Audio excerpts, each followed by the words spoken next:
Les isomorphismes en dimension finie.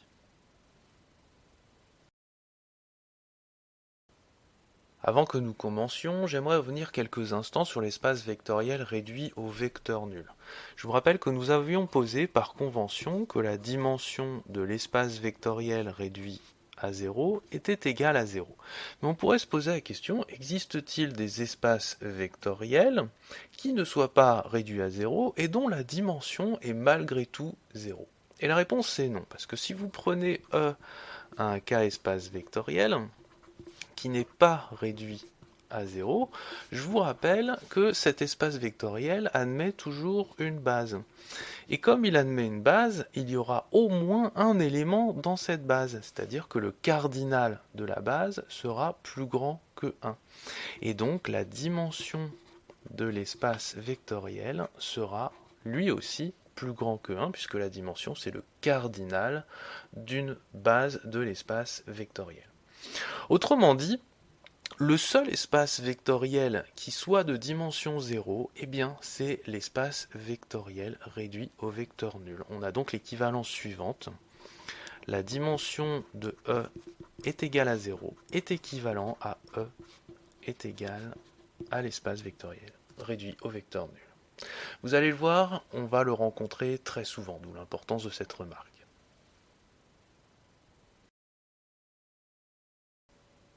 Alors l'enjeu de cette vidéo, c'est d'étudier les isomorphismes entre espaces vectoriels, c'est-à-dire trouver des conditions pour qu'une application linéaire soit effectivement un isomorphisme.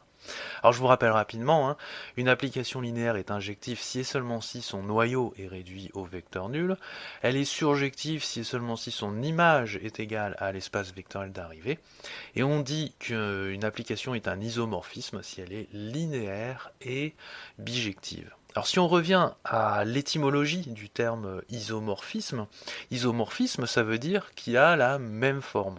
Autrement dit, lorsque vous avez un isomorphisme entre deux espaces vectoriels, E et F, ça veut dire sous-entendu que E et F ont la même forme. Mais qu'est-ce que ça veut dire concrètement avoir la même forme?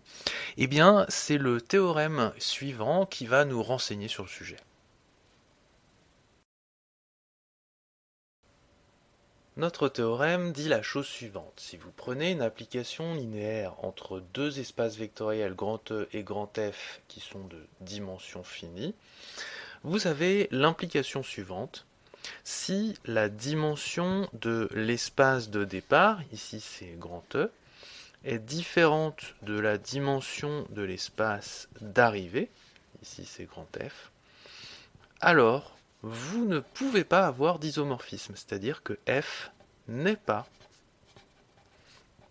un isomorphisme.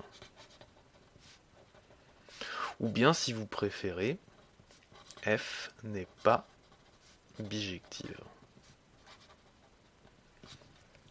Donc, si la dimension de l'espace de départ est différente de la dimension de l'espace d'arrivée, vous ne pourrez jamais trouver un isomorphisme entre ces deux espaces vectoriels. Alors pour comprendre un petit peu mieux ce que dit ce théorème, je vous propose d'en regarder sa contraposée. Donc, vous voyez ici, il y a une implication. P implique Q. Et je vous rappelle que P implique Q, c'est équivalent à sa contraposée qui est non Q implique non P. Donc ça va jouer le rôle de P, et ça va jouer le rôle de Q. Si vous écrivez non Q, la négation de ceci, c'est que F est un isomorphisme.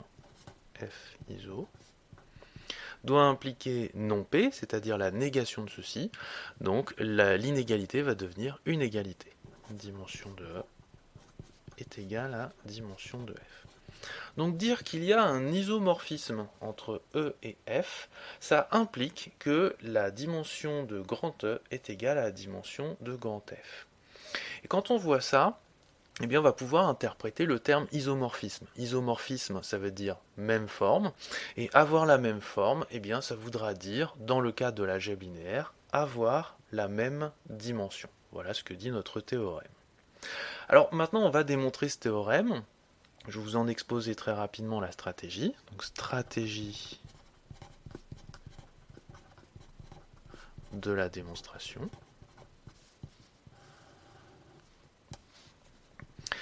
Alors la stratégie est la suivante, il faut montrer cette implication-là.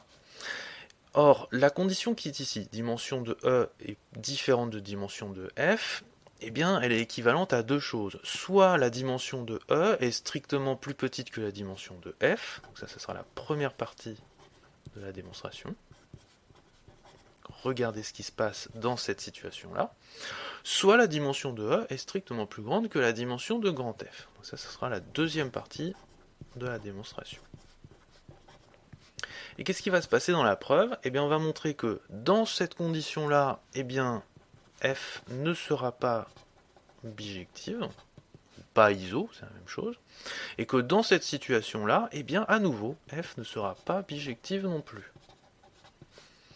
Donc, comme sous cette condition, on n'a pas bijectivité, et que sous cette condition, on n'a pas bijectivité, eh bien, c'est que forcément, lorsque les dimensions sont différentes, alors forcément on n'aura pas bijectivité, c'est-à-dire pas d'isomorphisme. Et on aura ainsi démontré le théorème. Démontrons la première étape. On suppose que la dimension de l'espace de départ est strictement plus petite que la dimension de l'espace d'arrivée. Alors ce qui va se passer, c'est que comme notre fonction prend sa source dans l'espace de départ qui est strictement plus petit que l'espace d'arrivée, elle ne va pas réussir avec ces images à reconstruire l'espace d'arrivée qui sera trop gros. Donc l'image ne sera pas égale à f tout entier, on aura un défaut de surjectivité. Et pour montrer ça, on utilise en fait le théorème du rang. Alors je vous rappelle, le théorème du rang nous dit que la dimension de l'espace de départ, c'est égal à la dimension du noyau plus la dimension de l'image. Par hypothèse, la dimension de E est strictement plus petite que la dimension de F. Et puis cette quantité-là, c'est une quantité positive, donc tout ceci, c'est forcément plus grand ou égal à la dimension de l'image de F. Et quand on combine tout ceci, on se rend compte que cette quantité-là va être plus petite strictement que celle-ci. Donc on se ramène à dimension de F qui va être strictement plus grand que dimension de l'image de F. Et comme il y a une inégalité stricte, c'est que l'image ne peut pas être égale à l'espace d'arrivée. Donc l'image de F n'est pas égale à grand F. Ça veut dire que notre fonction f n'est pas surjective. Comme elle n'est pas surjective, c'est qu'elle n'est pas bijective. C'est donc qu'elle n'est pas un isomorphisme, puisque je vous rappelle, un isomorphisme, ça doit être bijectif. Donc f n'est pas un isomorphisme. Ceci démontre la première partie de la preuve. Regardons maintenant la deuxième partie de la preuve. Cette fois-ci, on suppose que la dimension de l'espace de départ est strictement plus grande que la dimension de l'espace d'arrivée. Alors ici, il n'y aura pas de problème pour avoir une image qui remplit tout l'espace d'arrivée, mais le problème c'est qu'il y aura beaucoup trop de monde au départ. Et le fait qu'il y ait beaucoup trop de monde au départ va se traduire par des vecteurs qui vont tomber dans le noyau. On va alors avoir un noyau qui ne sera pas réduit à zéro et on aura un défaut d'injectivité. Et pour démontrer ça, à nouveau, on va utiliser le théorème du rang. Alors avant de faire ça, on observe que l'image de f, c'est un sous-espace vectoriel de f. Donc en particulier, on a cette information-là, la dimension de l'image de f est plus petite ou égale à la dimension de grand F. Et on applique le théorème du rang. Le théorème du rang nous dit que la dimension de l'espace de départ, c'est égal à la dimension du noyau plus la dimension de l'image. Nous avons par hypothèse que la dimension de grand E est strictement plus grande que la dimension de grand F. Et puis par la petite remarque qui est ici, on a aussi que cette quantité-là est plus petite que la dimension du noyau de f plus la dimension de f, puisque celui-ci est plus petit que dimension de f. Maintenant, on lit cette phrase, on combine les deux extrêmes, ça nous donne que la dimension de grand F est strictement plus petite que ceci, c'est-à-dire la dimension de ker de f plus la dimension de grand F. On simplifie cette équation, puisqu'il y a deux fois le même terme. On en déduit que la dimension du noyau est strictement positive. Comme la dimension du noyau est strictement positive, c'est que le noyau n'est pas réduit au vecteur nul. Ça veut dire, je vous rappelle que f n'est pas injective. Si elle n'est pas injective, eh ben, elle n'est pas bijective, puisque pour avoir la bijectivité, il faut injectivité, surjectivité. Et comme elle n'est pas bijective, eh ben, ça n'est pas un iso. Donc on a montré que dans ce cas de figure, on n'a pas d'isomorphisme entre E et F. Dans l'autre cas de figure, avec la dimension de E strictement plus petite que la dimension de F, on n'a pas d'isomorphisme non plus. Donc si les dimensions sont différentes, on n'aura pas d'isomorphisme, ce qui conclut la démonstration. Je vous propose deux exemples très simplistes d'application de ce théorème. Imaginons que l'on vous demande si oui ou non ces applications linéaires sont des isomorphismes. Et vous voyez dans le premier cas de figure, la fonction va de R3 dans R2. L'espace de départ, c'est de dimension 3, tandis que l'espace d'arrivée est de dimension 2. L'espace de départ n'a pas la même dimension que l'espace d'arrivée, donc F n'est pas un isomorphisme. Pareil ici, l'espace de départ c'est R2 de x. La dimension de R2 de x, c'est, je vous le rappelle, 2 plus 1, 3. Tandis que la dimension de R3 de x, c'est 4. L'espace de départ n'a pas la même dimension que l'espace d'arrivée, donc F n'est pas un isomorphisme. Et vous voyez, dans ces deux exemples tout bêtes, il n'y a aucun calcul à faire dès qu'on remarque ceci sur les dimensions.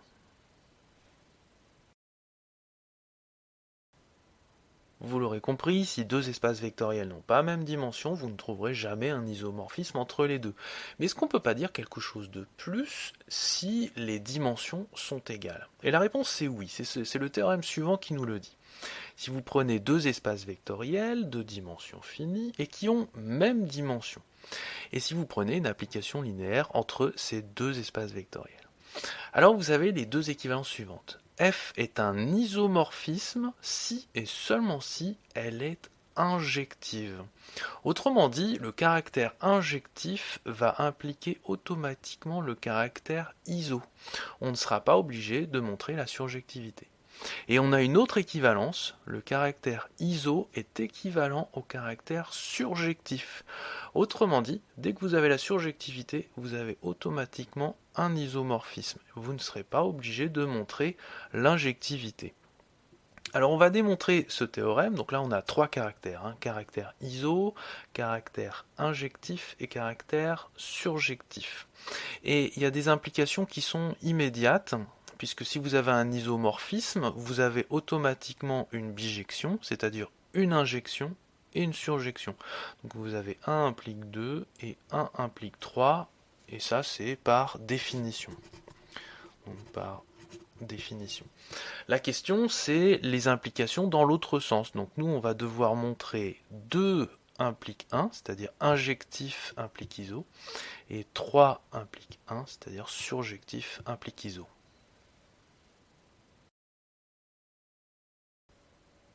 Démontrons l'implication 2 implique 1, c'est-à-dire injectif implique isomorphisme. Alors rappelez-vous, être injective pour une application linéaire, c'est équivalent au noyau qui est réduit au vecteur nul. Et ça implique en particulier que la dimension du noyau de l'application linéaire doit être égale à 0. On va utiliser cette information et l'injecter dans le théorème du rang. Le théorème du rang nous dit que la dimension de E, c'est égal à la dimension du noyau plus la dimension de l'image. Ah oui, mais la dimension du noyau, on vient de voir qu'elle fait 0, puisqu'on a supposé que f était injective. Donc ça fait 0.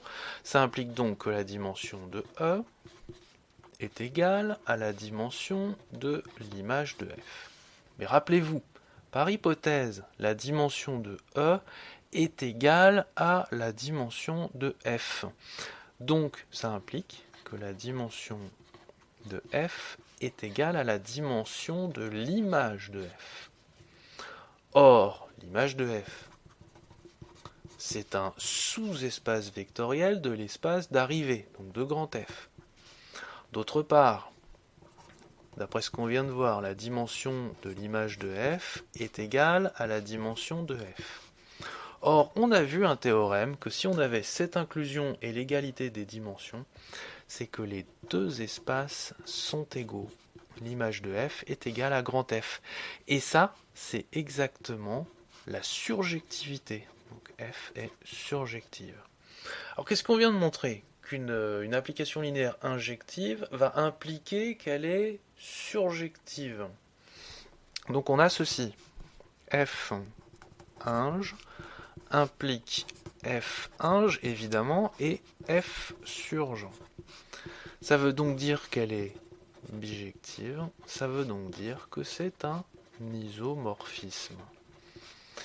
On vient de démontrer que l'injectivité suffisait à montrer le caractère iso lorsque les dimensions sont égales.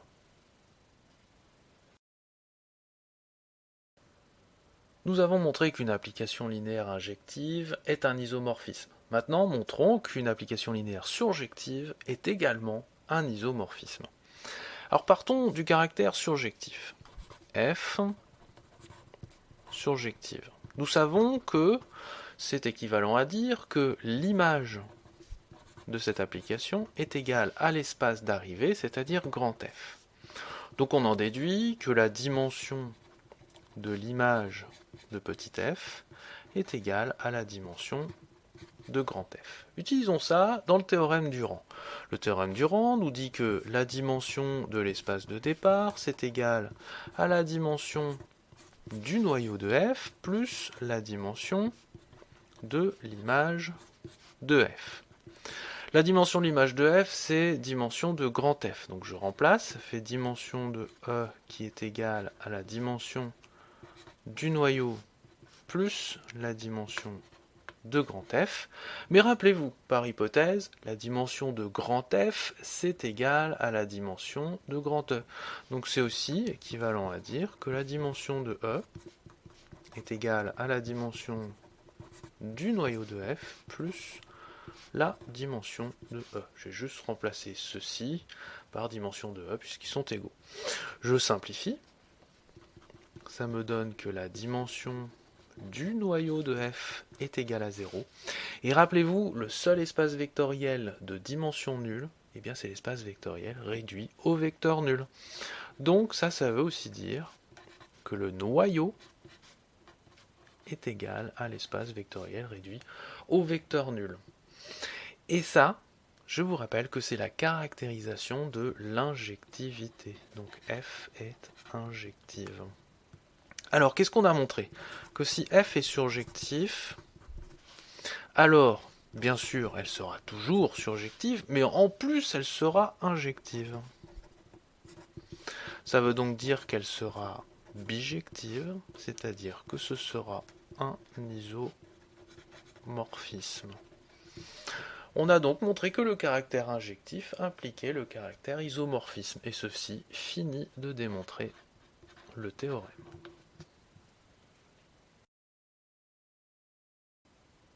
Alors regardons cet exemple. On considère une application linéaire qui va de R3 dans R3. Donc vous voyez que comme l'espace de départ et d'arrivée c'est le même, forcément la dimension de l'espace de départ sera la même que la dimension de l'espace d'arrivée. Donc si on veut montrer que cette application est un isomorphisme, il suffit de montrer qu'elle est soit injective, soit surjective. Alors je vous propose de montrer qu'elle est injective. On va chercher son noyau. Donc R de F, c'est l'ensemble des x, y, z de l'espace de départ vérifiant f de x, y, z est égal au vecteur nul de l'espace d'arrivée, donc ici c'est 0, 0, 0. On remplace ceci, donc ça nous donne x, y, z appartenant à R3 vérifiant le système suivant, x plus y est égal à 0, y plus z est égal à 0, x plus z est égal à 0. Je vous laisse faire les détails de résolution du système, et vous allez tomber sur tout simplement 0, 0, 0 comme solution. Donc le noyau de f est réduit au vecteur nul de R3, donc f est injective. Et puis on conclut en invoquant notre théorème. On dit l'espace de départ et d'arrivée ont même dimension, fini 3. F est linéaire injective. Donc, F est un isomorphisme. Et voyez, avec ce théorème, j'évite le travail de démonstration de la surjectivité. Alors je vous donne un autre exemple où cette fois-ci on va jouer sur le caractère surjectif pour montrer le caract'ère iso. On considère l'application linéaire f qui va de R2 de x dans R2 de x et qui prend un polynôme p et lui associe p plus p'. Et on va chercher son image. Alors quelle est l'image de f? Comme R2 de x s'écrit sous forme de vecte, donc R2 de x est vecte de 1x, x au carré, l'image de f, ça sera vecte de f de 1, f de x, f de x au carré. On calcule tous ces gens-là. F de 1, si on le met là-dedans, ça fait 1. F de x, ça fait x plus 1. F de x au carré, ça fait x au carré plus 2x. Bon, là, vous avez deux possibilités. Soit vous faites des manipulations sur les vectes et vous allez tomber sur vecte de 1x, x au carré, c'est-à-dire vous aurez montré que l'image de f est égale à R2 de x. Soit vous observez que ce polynôme-là, vous voyez, il est de degré 0. Ce polynôme-là est de degré 1. Ce polynôme-là est de degré 2. Donc vous avez une base échelonnée de R2 de x. Donc ça, c'est R2 de x. Car 1, x plus 1, x carré plus 2x, base échelonnée de R2 de x. Bon, si vous ne pensez pas à ça, pas de panique, vous faites les manipulations sur les vectes, évidemment. Donc, image de f est égale à R2 de x, et R2 de x, c'est l'espace d'arrivée. L'image est égale à l'espace d'arrivée. C'est donc que f est surjective. Notre application, elle est surjective. Et regardez, l'espace de départ et d'arrivée ont même dimension. Donc grâce au théorème, je peux dire automatiquement que c'est un isomorphisme. Donc c'est ce qu'il faut écrire. L'espace de départ et d'arrivée ont même dimension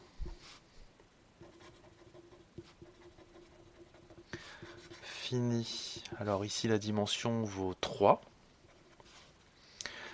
et f est surjective. donc, grâce au théorème, F est un isomorphisme. Et vous voyez, encore une fois, grâce au théorème, on a juste besoin de vérifier la surjectivité sans avoir besoin de vérifier l'injectivité pour avoir le caractère iso. En résumé, qu'est-ce qu'il faut retenir de tout ceci? D'abord, retenez la remarque du début de la vidéo qui disait que le seul espace vectoriel de dimension nulle, c'est l'espace vectoriel réduit au vecteur nul. Ensuite, retenez les deux théorèmes principaux de la vidéo. Le premier disait que si vous avez deux espaces vectoriels qui ne sont pas de même dimension, vous n'aurez jamais un isomorphisme entre les deux. Et le deuxième disait que si vous avez deux espaces vectoriels de dimension finie, deux dimensions égales, et une application linéaire entre ces deux espaces vectoriels, alors cette application sera un isomorphisme si et seulement si elle est injective, si et seulement si elle est surjective.